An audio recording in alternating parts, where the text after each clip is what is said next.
sur cet événement, sur ses causes et sur ses conséquences, l'absolue transparence.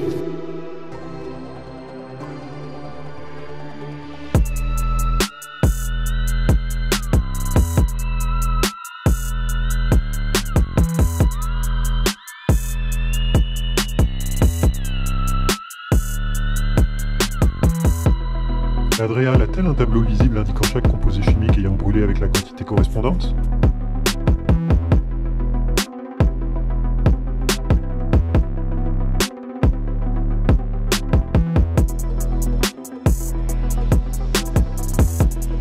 Nous pensons que la fiche de données de sécurité du produit 9990A, fournie par Lubrizol à la préfecture, est incomplète.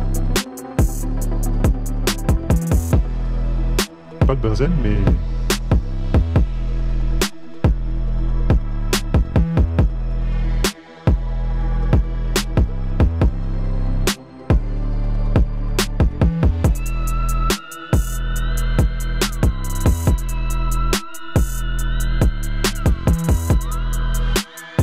Fiche 9990A, version client de Lubrizol, présence de benzène.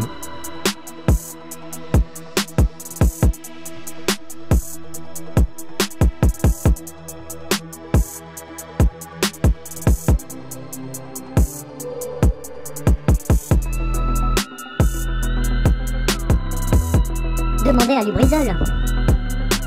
Dans un but de transparence, merci d'exiger que Lubrizol vous fournisse la liste complète des produits contenant du chlore, des composés benzéniques et de la diphénylamine.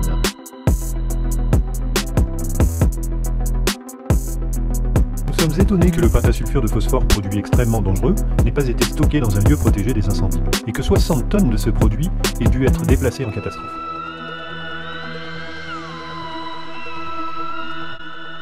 Sachant que le PPRT de 2014 indique que l'hydrolyse de 200 litres de pentasulfure de phosphore aurait un rayon létal de 75 mètres, quel aurait été le rayon létal pour ces 60 tonnes s'il n'avait pas été déplacé à temps?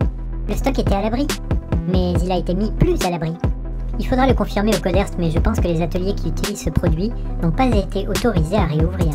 Concernant le rayon de danger, il est pris en compte sur le PPI, plan particulier d'intervention, dans le PPRT et dans l'étude d'impact.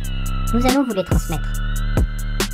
Par contre, l'étude de danger ne peut pas être transmise en raison du risque terroriste.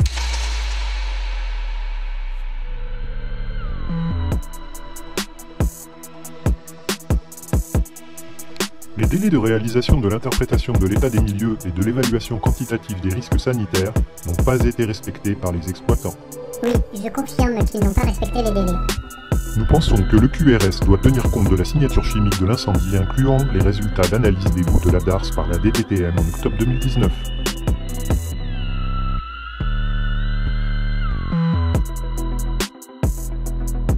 Au sujet de l'EQRS, nous pensons que les exploitants n'ont pas la compétence pour évaluer la santé.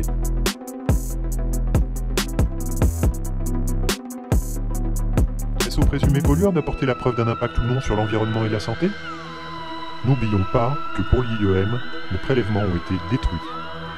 Mais nous aussi, nous aurions pu perdre les prélèvements. Doit-on leur laisser notre santé entre les mains? Nous demandons que l'EQRS soit fait par un organisme indépendant et payé par le pollueur. Ce n'est pas l'exploitant qui va faire le QRS. Il va payer, mais ce sera fait sous contrôle de l'État. Bien, je vous invite à vous rapprocher de Santé publique France. De nombreux experts médicaux souhaitent des analyses toxicologiques chez les personnes exposées. Pompiers, travailleurs, riverains. Y en a-t-il? Y en aura-t-il dans le futur?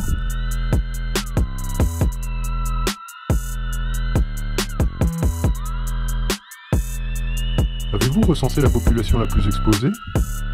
Voir avec Santé publique France. Il semblerait qu'aucun prélèvement biologique à titre conservatoire n'ait été effectué dans le cadre précis de l'incendie Lubrizol. Néanmoins, de nombreux laboratoires disposent de prélèvements effectués sur cette période et conservés pour d'autres raisons. Pensez-vous que ces prélèvements pourraient être utilisés pour des analyses toxicologiques afin de déterminer si la population a été exposée? Voir avec Santé publique France. Nous souhaitons les rapports complets d'analyse des laboratoires. Méthode, conditions de prélèvement, certification des labos, etc.